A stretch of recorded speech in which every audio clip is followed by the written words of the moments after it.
Hello, everyone, and welcome back to Biblio and Harry Potter and the Order of the Phoenix. We didn't really get to talk about it last time, but last time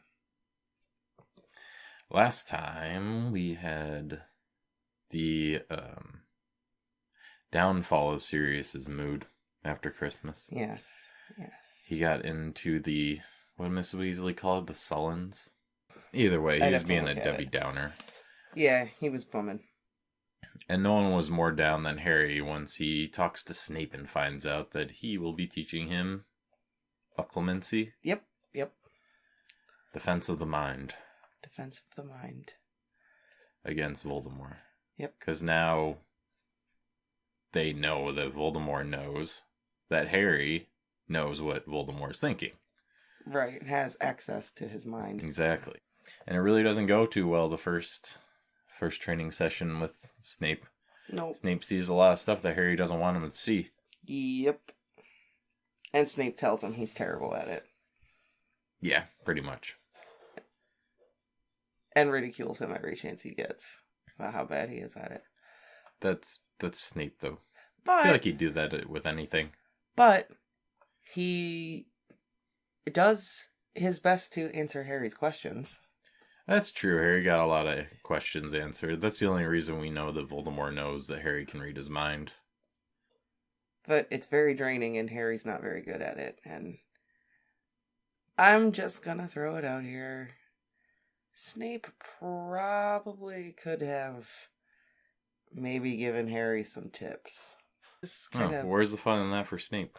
That's true. He likes to tell Harry how bad it's the little things in life. Torturing Harry Potter. Yep.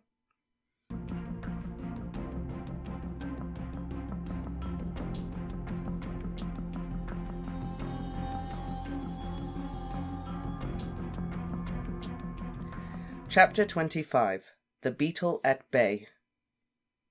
Harry's question was answered the very next morning. When Hermione's Daily Prophet arrived, she smoothed it out, gazed for a moment at the front page, and gave a yelp that caused everyone in the vicinity to stare at her. "What?" said Harry and Ron together. For answer, she spread the newspaper on the table in front of them and pointed at 10 black and white photographs that filled the whole of the front page, 9 showing wizards' faces, and the 10th a witch's.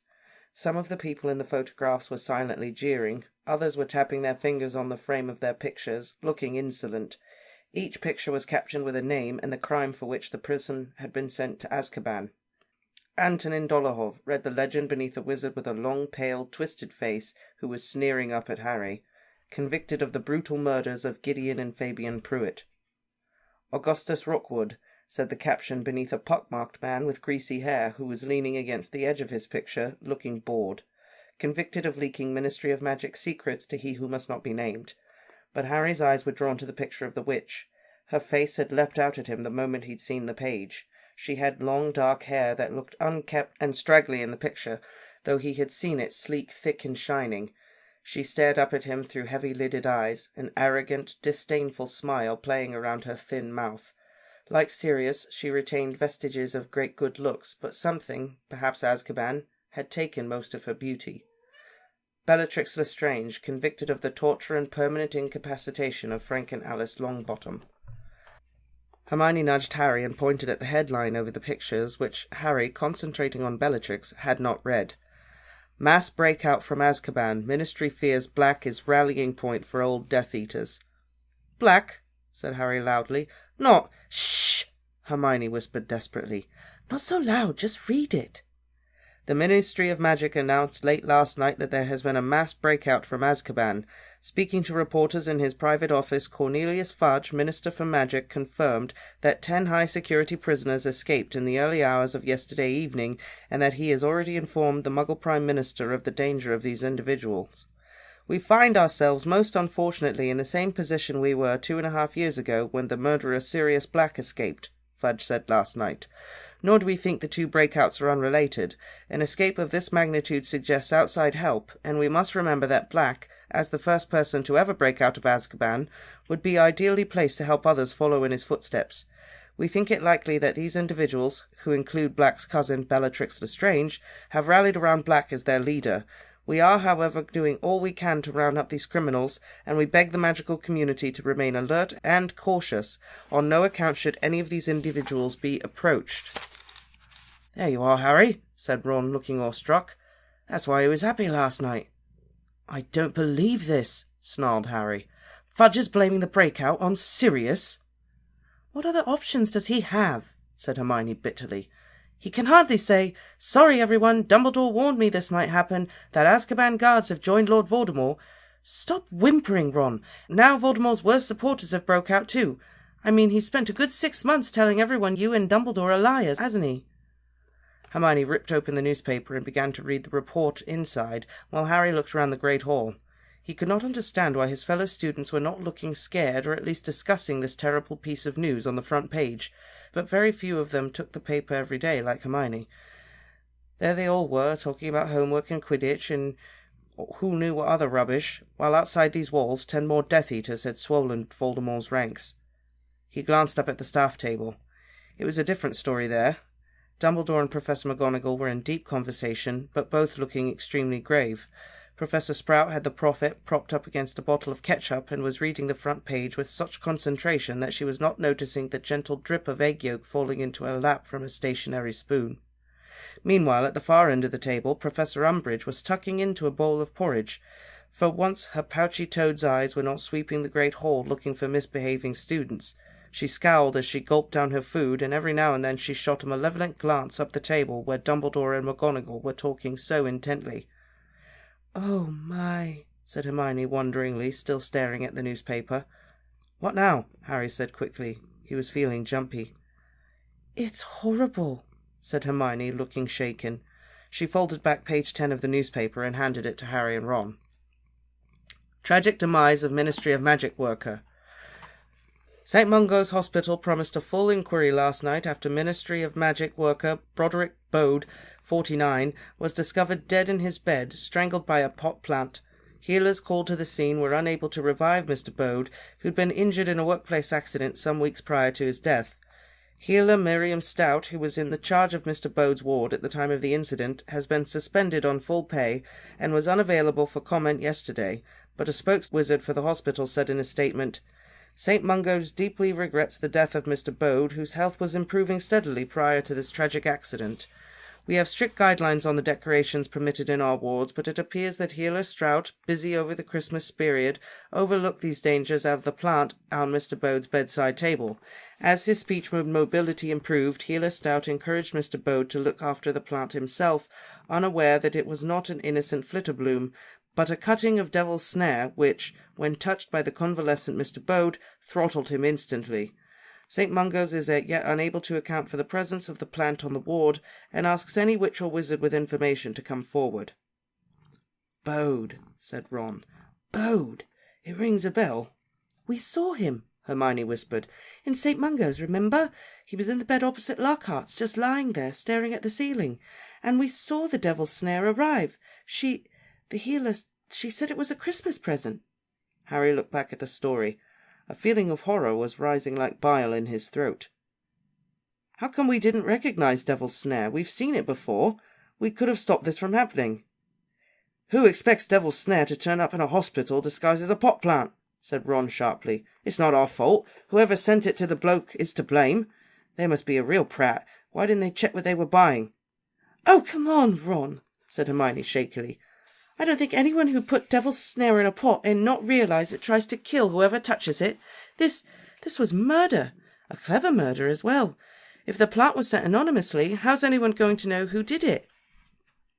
Harry was not thinking about Devil's Snare. He was remembering taking the lift down to the 9th level of the Ministry on the day of his hearing, and the sallow-faced man who'd got in the atrium level. "I met Bode," he said slowly. "I saw him at the Ministry with your dad." Ron's mouth fell open. "I heard Dad talk about him at home. He was an unspeakable. He worked in the Department of Mysteries." They looked at each other for a moment, then Hermione pulled the newspaper back toward her, closed it, glared for a moment at the pictures of the 10 escaped Death Eaters on the front, then leapt to her feet. "Where are you going?" said Ron, startled. "To send a letter," said Hermione, swinging her bag on her shoulder. I don't know whether...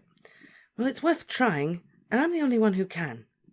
"I hate it when she does that," grumbled Ron as he and Harry got up from the table and made their own slower way out to the great hall. "Would it kill her to tell us what she's up to for once? It'd take her about 10 more seconds. Hey, Hagrid!" Hagrid was standing beside the doors into the entrance hall, waiting for a crowd of Ravenclaws to pass. He was still as heavily bruised as he had been on the day he came back from his mission to the Giants, and there was a new cut right across the bridge of his nose. "All right, you two," he said, trying to muster a smile, but managing only a kind of pained grimace. "Are you okay, Hagrid?" asked Harry, following him as he lumbered after the Ravenclaws. "Fine, fine," said Hagrid with a feeble assumption of airiness. He waved a hand and narrowly missed concussing a frightened-looking Professor Vector who was passing. "Just busy, usual stuff. Lessons to prepare. Couple of salamanders got scale rot, and I'm on probation," he mumbled. "You're on probation?" said Ron so loudly that many of the passing students looked round curiously. "I mean, you're on probation?" he whispered. "Yeah," said Hagrid. "It's no more than I expected, to tell you the truth. You might not have picked up on it, but that inspection didn't go too well. Anyway." He sighed deeply. "Best go and rub a bit more chili powder on them salamanders, or their tails'll be hanging off 'em next. See ya, Harry. Ron." He trudged away out of the front doors and down the stone steps into the damp grounds. Harry watched him go, wondering how much more bad news he could stand. The fact that Hagrid was now on probation became common knowledge within the school over the next few days, but to Harry's indignation hardly anyone appeared to be upset about it. Indeed, some people, Draco Malfoy prominent among them, seemed positively gleeful. As for the freakish death of an obscure Department of Ministries employee in St. Mungo's, Harry, Ron and Hermione seemed to be the only people who knew or cared. There were only one topic of conversation in the corridors now, the 10 escaped Death Eaters, whose story had finally filtered through the school from some people who read the newspapers. Rumours were flying that some of the convicts had been spotted in Hogsmeade, that they were supposed to be hiding in the Shrieking Shack, and that they were going to break into Hogwarts, just as Sirius Black had done. Those who came from wizarding families had grown up hearing the names of the Death Eaters spoken with almost as much fear as Voldemort's. The crimes they had committed during the days of Voldemort's reign of terror were legendary. There were relatives of their victims among the Hogwarts students, who now found themselves unwilling objects of a gruesome sort of reflected fame as they walked down the corridors. Susan Bones, whose aunt, uncle, and cousins had all died at the hands of one of the 10, said miserably during herbology that she now had a good idea what it felt like to be Harry. "And I don't know how you stand it. It's horrible," she said bluntly, damping far too much dragon manure on her tray of screech-snap seedlings, causing them to wriggle and squeak in discomfort. It was true that Harry was the subject of much renewed muttering and pointing in the corridors these days, yet he thought he detected a slight difference in the tone of the whisperers' voices. They sounded curious rather than hostile now, and once or twice he was sure he overheard snatches of conversation that suggested that the speakers were not satisfied with the Prophet's version of how and why the Death Eaters had managed to break out of the Azkaban fortress. In their confusion and fear, these doubters now seemed to be turning to the only other explanation available to them, the one that Harry and Dumbledore had been expounding since the previous year. It was not only the students' mood that had changed, it was now quite common to come across 2 or 3 teachers conversing in low, urgent whispers in the corridors, breaking off their conversations the moment they saw students approaching.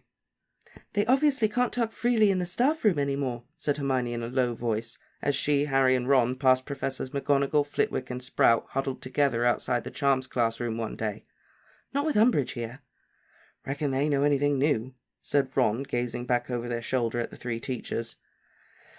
"If they do, we're not going to hear about it, are we?" said Harry angrily. "Not after Decree... What number are we on now?" For new notices had appeared on the house notice boards the morning after the news of the Azkaban outbreak. "By order of the High Inquisitor of Hogwarts, teachers are hereby banned from giving students any information that is not strictly related to the subjects they are paid to teach. The above is in accordance with Educational Decree No. 26. Signed, Dolores J. Umbridge, High Inquisitor." The latest decree had been the subject of a great number of jokes among the students. Lee Jordan had pointed out to Umbridge that by the terms of the new rules she was not allowed to tell Fred and George off for playing Exploding Snap in the back of the class. "Exploding Snap's got nothing to do with Defense Against the Dark Arts, Professor. That's not information relating to your subject." When Harry next saw Lee, the back of his hand was bleeding rather badly. Harry recommended essence of Murtlap. Harry had thought the breakout from Azkaban might have humbled Umbridge a little, that she might have been abashed at the catastrophe that had occurred right under the nose of her beloved Fudge. It seemed, however, to only have intensified her furious desire to bring every aspect of life at Hogwarts under her personal control. She seemed determined, at the very least, to achieve a sacking before long, and the only question was whether it would be Professor Trelawney or Hagrid who went first. Every single divination or care of magical creatures lesson was now conducted in the presence of Umbridge and her clipboard. She lurked by the fire in the heavily perfumed tower room, interrupting Professor Trelawney's increasingly hysterical talks with difficult questions about ornithomancy and heptamology, insisting that she predict students' answers before she gave them, and demanding that she demonstrate her skill at the crystal ball, the tea leaves, and the runestones in turn. Harry thought Professor Trelawney might soon crack under the strain. Several times he passed her in the corridors, in and of itself a very unusual occurrence, as she generally remained in her tower room, muttering wildly to herself, wringing her hands and shooting terrified glances over her shoulder, and all the while giving off a powerful smell of cooking sherry. If he had not been so worried about Hagrid, he would have felt sorry for her. But if one of them had to be ousted from their job, there would only be one choice for Harry as to who should remain. Unfortunately, Harry could not see that Hagrid was putting up a better show than Trelawney, though he seemed to be following Hermione's advice and had shown them nothing more frightening than a Krupp, a creature indistinguishable from a Jack Russell Terrier except for its forked tail, since before Christmas. He, too, seemed to have lost his nerve. He was oddly distracted and jumpy during lessons, losing the thread of what he was saying to the class, answering questions wrongly, and all the time glancing anxiously at Umbridge. He was also more distant with Harry, Ron, and Hermione than he'd been before, and had expressly forbidden them to visit him after dark.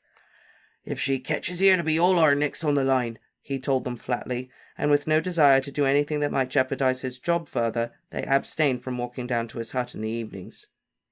It seemed to Harry that Umbridge was steadily depriving him of everything that made his life at Hogwarts worth living: visits to Hagrid's, letters from Sirius, his firebolt, and Quidditch. He took his revenge the only way he could, by redoubling his efforts for the DA. He was pleased to see that all of them, even Zacharias Smith, had been spurred on to work harder than ever by the news about the 10 Death Eaters that were now loose, but in nobody was this improvement more pronounced than in Neville. The news of his parents' attacker's escape had wrought a strange and even slightly alarming change in him. He had not once mentioned his meeting with Harry, Ron, and Hermione in the closed ward at St. Mungo's, and, taking their lead from him, they'd kept quiet about it too. Nor had he said anything on the subject of Bellatrix and her fellow torturer's escape. In fact, Neville barely spoke during the DA meetings any more, but worked relentlessly on every new jinx and counter-curse Harry taught them, his plump face screwed up in concentration, apparently indifferent to the injuries or accidents, and working harder than everyone else in the room. He was improving so fast it was quite unnerving, and when Harry taught them the shield charm, a means of deflecting minor jinxes so that they rebounded upon the attacker, only Hermione mastered the charm faster than Neville. Harry would have given a great deal to be making as much progress at occlumency as Neville was making during the DA meetings. Harry's sessions with Snape, which had started badly enough, were not improving. On the contrary, Harry thought he was getting worse with every lesson. Before he'd started studying occlumency, his scar had prickled occasionally, usually during the night, or else following one of those strange flashes of Voldemort's thoughts or mood that he experienced every now and then. Nowadays, however, his scar hardly ever stopped prickling, and he often felt lurches of annoyance or cheerfulness that were related to what were happening to him at the time, which were always accompanied by a particularly painful twinge of his scar.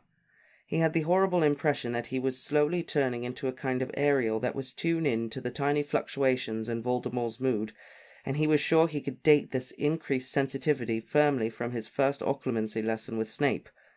What was more, he was now dreaming about walking down the corridor to the entrance of the Department of Mysteries almost every night, dreams which always culminated in him standing longingly in front of the plain black door.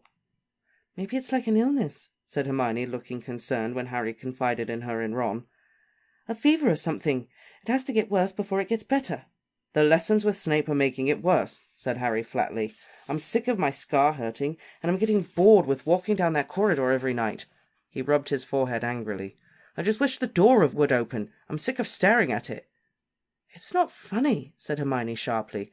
"Dumbledore doesn't want to have you dream about that corridor at all, or he wouldn't have asked Snape to teach you occlumency. You're just going to have to work a bit harder in your lessons." I am working, said Harry, nettled. You try it sometime. Snape trying to get inside your head. It's not a bundle of laughs, you know. Maybe, said Ron slowly. Maybe what? Said Hermione rather snappishly. Maybe it's not Harry's fault he can't close his mind, said Ron darkly. What do you mean? Said Hermione. Well, maybe Snape isn't really trying to help Harry. Harry and Hermione stared at him. Ron looked darkly and meaningful from one of them to the other. Maybe, he said again in a lower voice, he's actually trying to open Harry's mind a bit wider, make it easier for you know— Oh, shut up, Ron, said Hermione angrily. How many times have you suspected Snape, and when have you ever been right? Dumbledore trusts him. He works for the Order. That ought to be enough.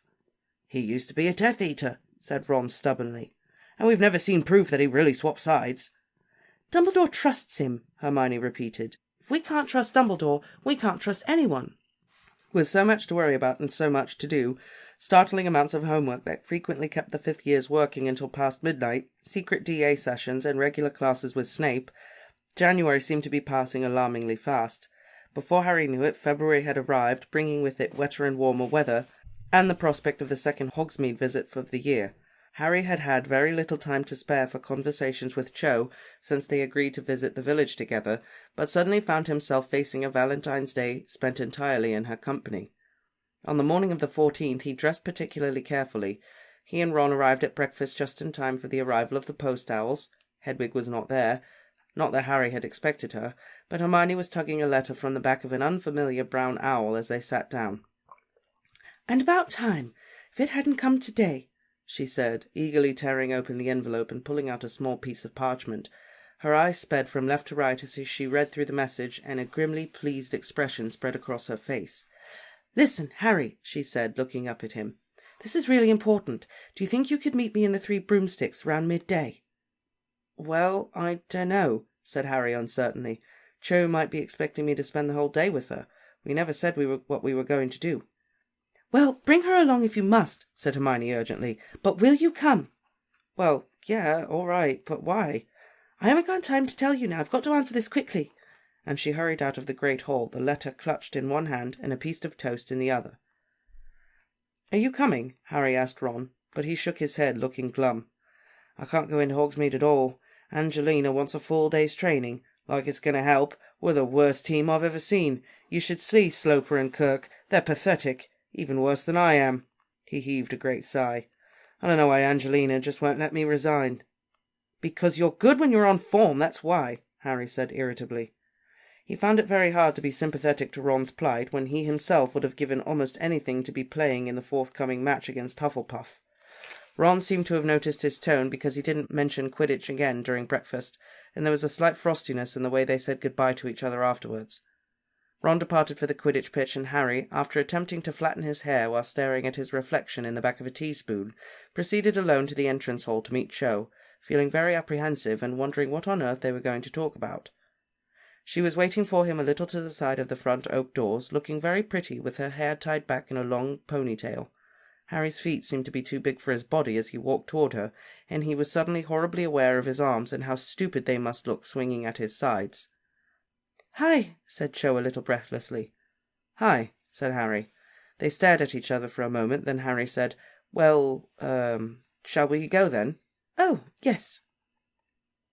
They joined the queue of people being signed out by Filch, occasionally catching each other's eye and grinning shiftily, but not talking to each other. Harry was relieved when they reached the fresh air, finding it easier to walk along in silence than just stand about looking awkward. It was a fresh, breezy sort of day, and as they passed the Quidditch stadium, Harry glimpsed Ron and Ginny skimming along over the stands, and felt a horrible pang that he was not up there with him. "You really miss it, do you?" said Cho. He looked round and saw her watching him. "Yeah," sighed Harry, "I do." "Remember the first time we played each other?" she asked him. "Yeah," Harry said, grinning. "You kept blocking me." "And Wood told you not to be a gentleman and knock me off my broom if you had to," said Cho, smiling reminiscently. "I heard he got taken on by Pride of Portree, is that right?" "Nah, it was Puddlemore United. I saw him at the World Cup last year." "Oh, I saw you there too, remember? We were on the same campsite. It was really good, wasn't it?" The subject of the Quidditch World Cup carried them all the way down the drive and out of the gates. Harry could hardly believe how easy it was to talk to her. No more difficult, in fact, than talking to Ron and Hermione, and he was just starting to feel confident and cheerful when a large gang of Slytherin girls passed them, including Pansy Parkinson. "Potter and Chang!" screeched Pansy to a chorus of snide giggles. "Ugh, Chang, I didn't think much of your taste. At least Diggory was good-looking." The girls sped up, talking and shrieking in a pointed fashion, with many exaggerated glances back at Harry and Cho, leaving an embarrassed silence in their wake. Harry could think of nothing else to say about Quidditch, and Cho, slightly flushed, was watching her feet. "So, where do you want to go?" Harry asked as they entered Hogsmeade. The high street was full of students ambling up and down, peering into the shop windows and messing about together on the pavements. "Oh, I don't mind," said Cho, shrugging. Shall we just have a look in the shops or something?" They wandered toward Dervish and Bangs. A large poster had been stuck up in the window, and a few Hogsmeaders were looking at it. They moved aside when Harry and Cho approached, and Harry found himself staring once again at the pictures of the 10 escaped Death Eaters. The poster, by the order of the Ministry of Magic, offered 1,000 galleon reward to any witch or wizard with information leading to the recapture of the convicts pictured. "It's funny, isn't it?" said Cho in a low voice, gazing up at the pictures of the Death Eaters. "Remember when that Sirius Black escaped, and there were Dementors all over Hogsmeade looking for him, and now 10 Death Eaters are on the loose, and there are no Dementors anywhere?" "Yeah," said Harry, tearing his eyes away from Bellatrix Lestrange's face to gaze up and down the high street. "Yeah, that is weird." He wasn't sorry that there were no Dementors nearby, but now he came to think of it, their absence was highly significant. They had not only let the Death Eaters escape, they weren't bothering to look for them. It's as though they really were outside Ministry control now. The 10 escaped Death Eaters were staring out of every shop window he and Cho passed. It started to rain as they passed shriven shafts. Cold, heavy drops of water kept hitting Harry's face and the back of his neck. Do you want to get a coffee?" said Cho tentatively as the rain began to fall more heavily. "Yeah, all right," said Harry, looking around. "Where?" "Oh, there's a really nice place just up here. Haven't you ever been to Madame Puddifoot's?" she said brightly, leading him up a side road and into a small tea shop that Harry had never noticed before. It was a cramped, steamy little place where everything seemed to have been decorated with frills or bows. Harry was reminded unpleasantly of Umbridge's office. "Cute, isn't it?" said Cho happily. Yeah," said Harry untruthfully. "Look, she's decorated it for Valentine's Day," said Cho, indicating a number of golden cherubs that were hovering over each of the small circular tables, occasionally throwing pink confetti over the occupants. "Ah." They sat down at the last remaining table, which was over by the steamy window. Roger Davies, the Ravenclaw Quidditch captain, was sitting about 1.5 feet away from a pretty blonde girl. They were holding hands. The sight made Harry feel uncomfortable, particularly when, looking around the tea shop, he saw that it was full of nothing but couples, all of them holding hands. Perhaps Cho would expect him to hold her hand. "What can I get you, my dears?" said Madame Puddifoot, a very stout woman with a shiny black bun, squeezing between their table and Roger Davies's with great difficulty. "2 coffees, please," said Cho. In the time it took for their coffees to arrive, Roger Davies and his girlfriend had started kissing over the sugar bowl. Harry wished they wouldn't. He felt that Davies was setting a standard with which Cho would soon expect him to compete. He felt his face growing hot and tried staring out the window, but it was so steamed up he couldn't see the street outside. To postpone the moment when he would have to look at Cho, he stared up at the ceiling as though examining the paintwork, and received a handful of confetti in the face from their hovering cherub. After a few more painful moments, Cho mentioned Umbridge. Harry seized on the subject with relief, and they passed a few happy moments abusing her. But the subject had already been so thoroughly canvassed during DA meetings it did not last very long. Silence fell again. Harry was very conscious of the slurping noises coming from the table next door and cast wildly around for something else to say. Listen, do you want to come with me to the 3 Broomsticks at lunchtime? I'm meeting Hermione Granger there." Cho raised her eyebrows. "You're meeting Hermione Granger? Today?" "Well, yeah, she asked me to, so I thought I would. Do you want to come with me? She said it wouldn't matter much if you did." "Oh, well, that was nice of her." But Cho did not sound as though she thought it were nice at all. On the contrary, her tone was cold, and all of a sudden she looked rather forbidding. A few more minutes passed in total silence, Harry drinking his coffee so fast he would need a fresh cup soon. Beside them, Roger Davies and his girlfriend seemed glued together at the lips. Cho's hand was lying on the table beside her coffee, and Harry was feeling a mounting pressure to just take hold of it. Just do it, he told himself, as a fount of mingled panic and excitement surged up in his chest. Just reach out and grab it. Amazingly, how much more difficult it was to extend his arm 12 inches and touch her hand than it was to snatch a speeding snitch from mid-air. But just as he moved his hand forward, Cho took hers off the table. She was now watching Roger Davies kissing his girlfriend with a mildly interested expression. "He asked me out, you know," she said in a quiet voice. "A couple of weeks ago. Roger. I turned him down, though." Harry, who'd grabbed the sugar bowl to excuse his sudden lunging movement across the table, could not think of why she was telling him this. If she wished she were there sitting at the table being heartily kissed by Roger Davies, why'd she agree to come out with him? He said nothing. Their cherub threw another handful of confetti over them. Some of it landed in the cold dregs of coffee Harry had been about to drink. "I came in here with Cedric last year," said Cho. In the second or two it took for him to take in what she'd said, Harry's inside had become glacial. He could not believe she wanted to talk about Cedric now, while kissing couples surrounded them and a cherub floated over their heads. Cho's voice was rather higher when she spoke again. "I've been meaning to ask you for ages. Did Cedric... Did he mention me at all before he died?"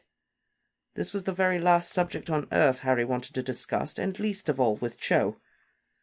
"Well, no," he said quietly. There wasn't much time for him to say anything. "So, do you get to see a lot of Quidditch on the holidays? You support the Tornadoes, right?" His voice sounded falsely bright and cheery. To his horror, he saw her eyes were swimming with tears again, just as they had been after the last DA meeting before Christmas. "Look," he said desperately, leaning in so that no one else could overhear. "Let's not talk about Cedric right now. Let's talk about something else." But this, apparently, was quite the wrong thing to say. "I thought," she said, tears splattering down on the table, "I thought you understand. I need to talk about it. Surely you need to talk about it, too. I mean, you saw it happen, didn't you?" Everything was going nightmarishly wrong. Roger Davies's girlfriend had unglued herself to look round at Cho crying. "Well, I have talked about it," said Harry in a whisper, "to Ron and Hermione, but—" "Oh, you'll talk to Hermione Granger!" she said shrilly, her face now shining with tears. Several more kissing couples broke apart to stare. "But you won't talk to me. Perhaps it would be best if we just paid and you went and met up with Hermione Granger like you obviously want to." Harry stared at her, completely bewildered, as she seized a frilly napkin and dabbed her shining face with it. "Cho?" he said weakly, wishing Roger would seize his girlfriend and start kissing her again to stop her ogling at him and Cho. "Go on, leave," she said, now crying into the napkin. "I don't know why you asked me out in the first place if you're going to meet other girls right after me. How many others are you meeting after Hermione?" "It's not like that," said Harry, and he was so relieved at finally understanding what she was annoyed about that he laughed, which he realized a split second too late that was also a mistake. Cho sprang to her feet. The whole tea room was quiet, and everyone was watching him now. "I'll see you around, Harry," she said dramatically, and hiccuped slightly as she dashed to the door, wrenched it open, and hurried out into the pouring rain. "Cho!" Harry called after her, but the door had already swung shut behind her with a tinkle. There was total silence within the tea shop. Every eye was on Harry. He threw a galleon down on the table, shook pink confetti out of his hair, and followed Cho out the door. It was raining hard now, and she was nowhere to be seen. He simply did not understand what had happened. Half an hour ago they'd been getting along fine. "Women!" he muttered angrily, sloshing down the rain-washed street with his hands in his pockets. "What did she want to talk about Cedric for, anyway? Why does she want to drag up a subject that makes her act like a human hosepipe?" He turned right and broke into a splashy run, and within minutes he was in the doorway to the Three Broomsticks. He knew he was too early to meet Hermione, but he thought it likely there might be someone in there with whom he could spend the intervening time. He shook his wet hair out of his eyes and looked round. Hagrid was sitting in a corner, looking morose. "Hi, Hagrid," he said, when he had squeezed through the crammed tables and pulled up a chair beside him. Hagrid jumped and looked down at Harry as though he barely recognized him. Harry saw that he had 2 fresh cuts on his face and several new bruises. "Oh, it's you, Harry," said Hagrid. "Yeah, you all right?" "Yeah, I'm fine," lied Harry, but next to this battered and mournful-looking Hagrid, he felt he really didn't have much to complain about. Are you okay?" "Me?" said Hagrid. "Oh, yeah, I'm grand, Harry, grand." He gazed into the depths of his pewter tankard, which was the size of a large bucket, and sighed. Harry didn't know what to say to him. They sat side by side in silence for a moment. Then Hagrid said abruptly, "In the same boat, you and me, aren't we, Harry?" Said Harry. "Yeah, I said it before. Both outsiders, like," said Hagrid, nodding wisely.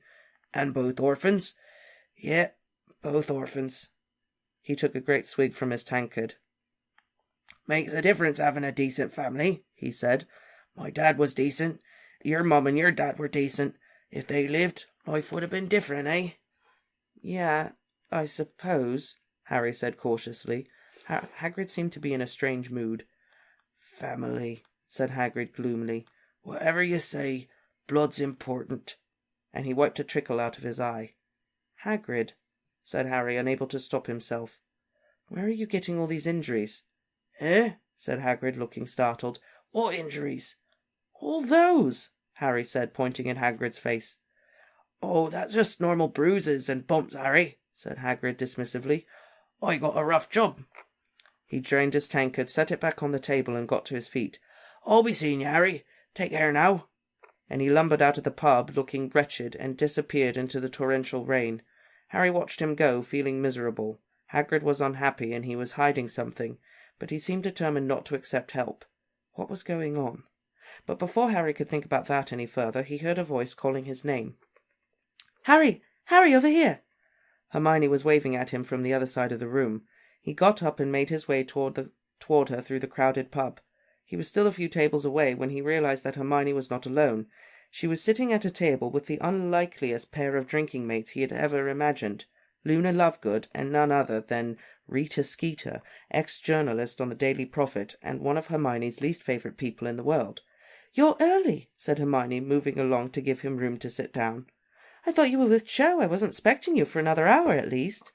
"Cho?" said Rita at once, twisting round in her seat to stare avidly at Harry. "A girl?" She snatched up a crocodile-skin handbag and groped within it. "It's none of your business if Harry's been with 100 girls," Hermione told Rita coolly. "So you can put that away right now." Rita had been on the point of withdrawing an acid-green quill from her bag. Looking as though she'd been forced to swallow stink sap, she snapped her bag shut again. "What are you up to?" Harry asked, sitting down and staring from Rita to Luna to Hermione. "Little Miss Perfect was just about to tell me when you arrived," said Rita, taking a large slurp of her drink. "I suppose I'm allowed to talk to him, am I?" she shot at Hermione. "Yes, I suppose you are," said Hermione coldly. Unemployment did not suit Rita. The hair that had once been set in elaborate curls now hung lank and unkempt round her face. The scarlet paint on her 2-inch talons was chipped, and there were a couple of false jewels missing from her winged glasses. She took another great gulp of her drink, and said out of the corner of her mouth, "Pretty girl, is she, Harry?" "One more word about Harry's love life and the deal's off, and that's a promise," said Hermione irritably. "What deal?" said Rita, wiping her mouth on the back of her hand. "You haven't mentioned a deal yet, Miss Prissy. You just told me to turn up. Oh, one of these days." She took a deep, shuddering breath. Yes, one of these days you'll write more horrible stories about Harry and me," said Hermione indifferently. "Find someone who cares, why don't you?" "They had plenty of horrible stories about Harry this year without my help," said Rita, shooting a sideways look at him over the top of her glass and adding in a rough whisper, "How has that made you feel, Harry? Betrayed, distraught, misunderstood?" "He feels angry, of course," said Hermione in a hard, clear voice, "because he's told the Minister of Magic the truth, and the Minister's too much of an idiot to believe him." "So you actually stick to it, do you, that he who must not be named is back?" said Rita, lowering her glass and subjecting Harry to a piercing stare, while her finger strayed longingly to the clasp of the crocodile bag. "You stand by all this garbage Dumbledore's been telling everyone about you-know-who returning, and you being the sole witness." "I wasn't the sole witness," snarled Harry. "There were a dozen odd Death Eaters there. Want their names?" "I'd love them," breathed Rita, now fumbling in her bag once more and gazing at him as though he were the most beautiful thing she'd ever seen. "A great, bold headline. Potter accuses. A subheading. Harry Potter names Death Eaters still among us. And then, beneath, a nice big photograph of you. Disturbed teenager, survivor of you-know-who's attack, Harry Potter, 15, caused outrage yesterday by accusing respectable and prominent members of the wizarding community of being Death Eaters. The Quick Quotes quill was actually in her hand and halfway to her mouth when the rapturous expression on her face died. "But of course," she said, lowering her quill and looking daggers at Hermione, "Little Miss Perfect wouldn't want that story out there, would she?" "As a matter of fact," said Hermione sweetly, "that's exactly what Little Miss Perfect does want." Rita stared at her. So did Harry. Luna, on the other hand, sang "Weasley is our king" dreamily under her breath and stirred her drink with a cocktail onion on a stick. "You want me to report what he says about He Who Must Not Be Named?" Rita asked Hermione in a hushed voice. "Yes, I do," said Hermione. "The true story, all the facts, exactly as Harry reports them. He'll give you all the details. He'll tell you the names of the undiscovered Death Eaters he saw there. He'll tell you what Voldemort looks like now. Oh, get a grip on yourself," she added contemptuously, throwing a napkin from across the table, for, at the sound of Voldemort's name, Rita had jumped so badly she'd slopped half her glass of fire whiskey down herself. Rita blotted the front of her grubby raincoat, still staring at Hermione. Then she said blandly, "The Prophet wouldn't print it.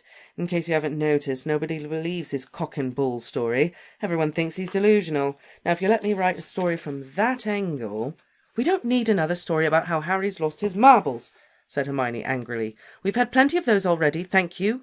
I want to give him the opportunity to tell the truth." "There's no market for a story like that," said Rita coldly. "You mean the Prophet won't print it because Fudge won't let them," said Hermione irritably. Rita gave Hermione a hard, long look. Then, leaning forward across the table toward her, she said in a business-like tone, "All right, Fudge is leaning on the Prophet, but it comes to the same thing. They won't print a story that shows Harry in a good light. No one wants to read it. It's against the public mood.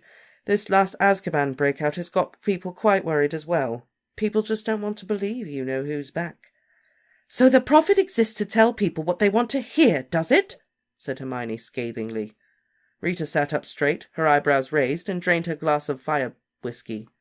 "The Prophet exists to sell itself, you silly girl," she said coldly. "My dad thinks it's an awful paper," said Luna, chipping into the conversation expectedly. Sucking on her cocktail onion, she gazed at Rita with enormous, protuberant, slightly mad eyes. "He publishes important stories he thinks the public needs to know. He doesn't care about making money." Rita looked disparagingly at Luna. "I'm guessing your father runs some stupid little village newsletter," she said. "Probably 25 Ways to Mingle with Muggles and the dates of the next Spring and Fly Sale." "No," said Luna, dipping her onion back into her gilly water. "He's the editor of the Quibbler." Rita snorted so loudly that people at a nearby table looked round in alarm. "Important stories he thinks the public needs to know, eh?" she said witheringly. "I could manure my garden with the contents of that rag." "Well, this is your chance to raise the tone a bit, isn't it?" said Hermione pleasantly. "Luna says her father's quite happy to take Harry's interview.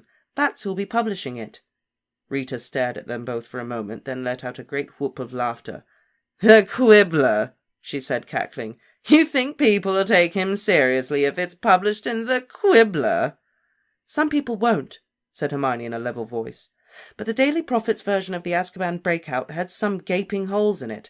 I think a lot of people will be wondering whether there isn't a better explanation of what's happened, and if there's an alternative story available, even if it's published in a—" she glanced sideways at Luna, "in a, well, unusual magazine, I think they might be rather keen to read it." Rita didn't say anything for a while, but eyed Hermione shrewdly, her head a little to one side. "All right, let's say for a moment I do it," she said abruptly. "What kind of fee am I going to get?" "I don't think Daddy exactly pays people to write for the magazine," said Luna dreamily. "They do it because it's an honor and, of course, to see their names in print." Rita Skeeter looked as though the taste of stink-sap was strong in her mouth again as she rounded on Hermione. "I'm supposed to do this for free?" "Well, yes," said Hermione calmly, taking a sip of her drink. "Otherwise, as you well know, I will inform the authorities that you're an unregistered animagus. Of course, the Prophet might give you rather a lot for an insider's account of life in Azkaban." Rita looked as though she would have liked nothing better than to seize the paper umbrella sticking out of Hermione's drink and thrust it up her nose. "I don't suppose I've got any choice, have I?" said Rita, her voice shaking slightly. She opened her crocodile bag once more, withdrew a piece of parchment, and raised her quick-quotes quill. "Daddy will be so pleased," said Luna brightly. A muscle twitched in Rita's jaw. "Okay, Harry," said Hermione, turning to him. "Ready to tell the public the truth?" "I suppose," said Harry, watching Rita balancing the quick-quotes quill at the ready on the parchment between them. "Fire away, then, Rita," said Hermione serenely, fishing a cherry out of the bottom of her glass. There's some moments in books, movies, they're so awkward it, hurts you. That whole date that Harry was on with Cho. Oh, it was awful. One of those. Oh, I know. So awkward. Oh, I know. It's like the episode of The Office, Scott's Tots. Have you seen that one? No. At least I don't remember it if I did. Michael, went to this school when the kids were all, really little. Mm-hmm. And promises all of them, they're, low-income minority kids. Mm-hmm. And promises them all that when they graduate high school, he'll pay for their college education. So then they all graduate, and he has to go to the school and tell them that he can't pay for their college education because he thought he'd be a millionaire by now and it'd be no problem. And he has to stand in that classroom and tell them all, "I can't pay for school." Ouch. It's so awkward. It's so painful. It's it's uncomfortable. But yes, that was so uncomfortable. It was. Oh, Harry would have been so much better off on the Quidditch field. Harry was not picking up those cues at all. No. At all. The whole Hermione thing, I get that Hermione's just so much just a friend, it doesn't occur to him. Yeah. But another girl is going to be like, "Why are you talking to other girls?" You're going to cut your first date short to go talk to another girl. Right, I don't think it doesn't even occur to him how that looks. I feel like Cho should know enough at this point that him and Hermione are just really good friends. But at the same time, it's still just, you don't do that. Yeah. Yeah, he should have at least. I mean, he did ask Cho to go with him, which is even weirder if you don't know. Yeah. Plus, there was that article last year about Hermione and Harry together. Oh, yeah, the whole Rita Skeeter thing. That's true. So Cho doesn't really know if they, ever had a thing or didn't have a thing. That's true. Because she doesn't, She really doesn't know for sure. Yeah, what the deal is with Hermione. And, of course she wants to talk about Cedric. She wants to talk about Cedric with someone who understands what she's going through. That's obviously not Harry. And Harry is like, "I don't want to talk about this at all." That's just awful. This is all so right in terrible. the middle of the coffee shop, too. So Harry just can't leave that down. I know. Meanwhile, right at the other table, right next door, Roger Davis is just, getting it. And then Cho's like, "He asked me out, I turned him down." Okay. Cool. Yeah. Alright. So, Quidditch. Right. And then Rita Skeeter back using her powers for good.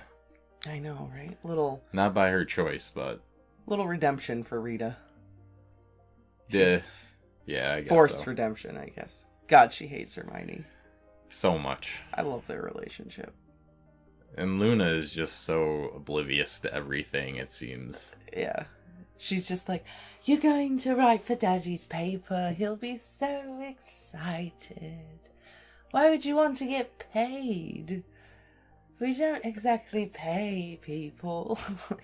Coming from Rita's perspective, I wouldn't know, are you that dense, or are you just messing with me right now? I think Rita gave some very hard, concrete truths about a certain aspect of journalism in and of itself, and when she says, "No, the Prophet exists to sell itself." It's not there to tell the truth. It's there to make money. So whatever public opinion is, that's what we're going to lean towards. That's what we're going to report. Yeah. Like, that's a... it's a hard lesson to swallow, you know? But...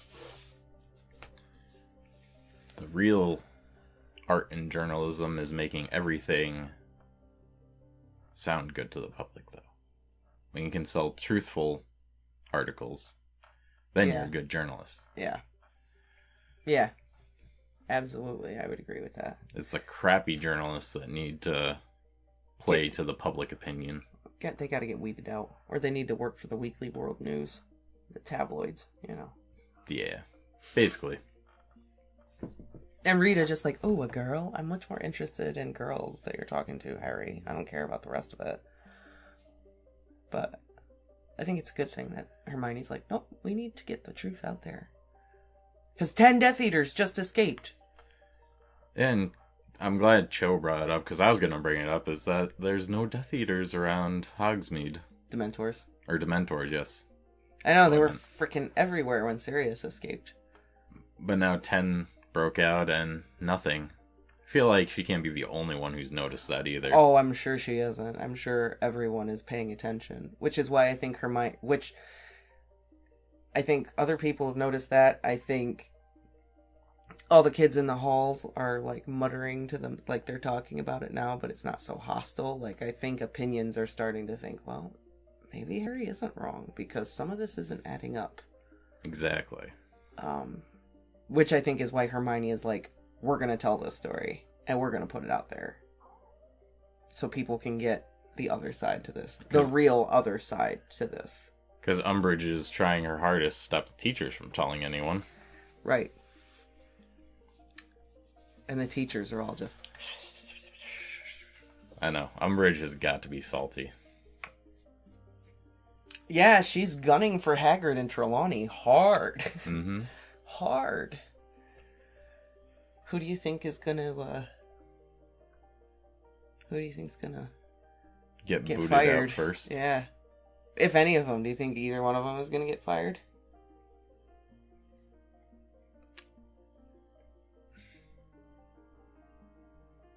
I think there's definitely a strong possibility. I would say Hagrid. Do you think Hagrid will get fired? Yes, just because of her dislike for half-breeds.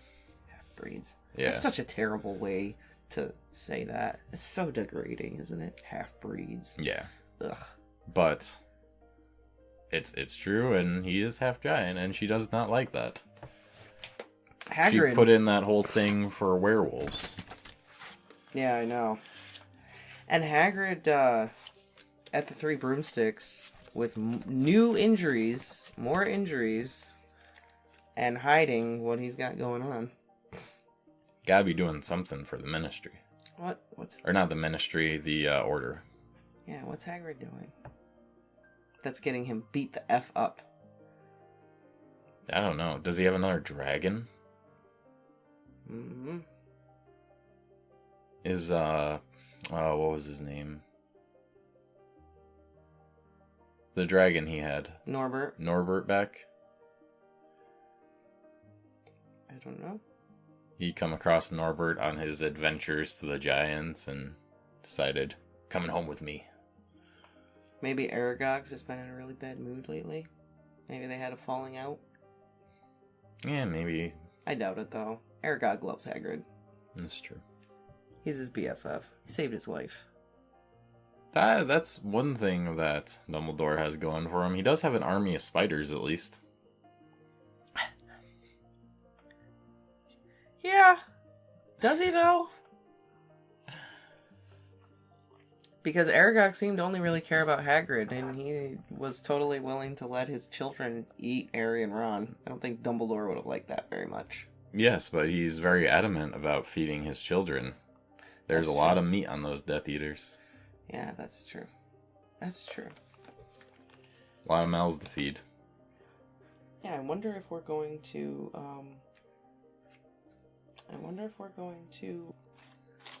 Oh, it takes a little while yet. Oh, I saw a Snape chapter. There is a Snape chapter in this book. And for those of you that read this book, the Snape chapter. Oh, we will have discussion about that, that's for sure. That's all I have to say about that. What's the title of the next chapter? Title of the next chapter is Seen and Unforeseen. Well, okay. That one is not as straightforward, I think, as the last couple of chapters. The names something is going to happen that they guessed would happen, and something is going to happen that they did not expect to happen. I would say that's probably a pretty good assumption. Yes. Please join us next time for Chapter 26, Seen and Unforeseen. And don't forget to like, comment, and subscribe.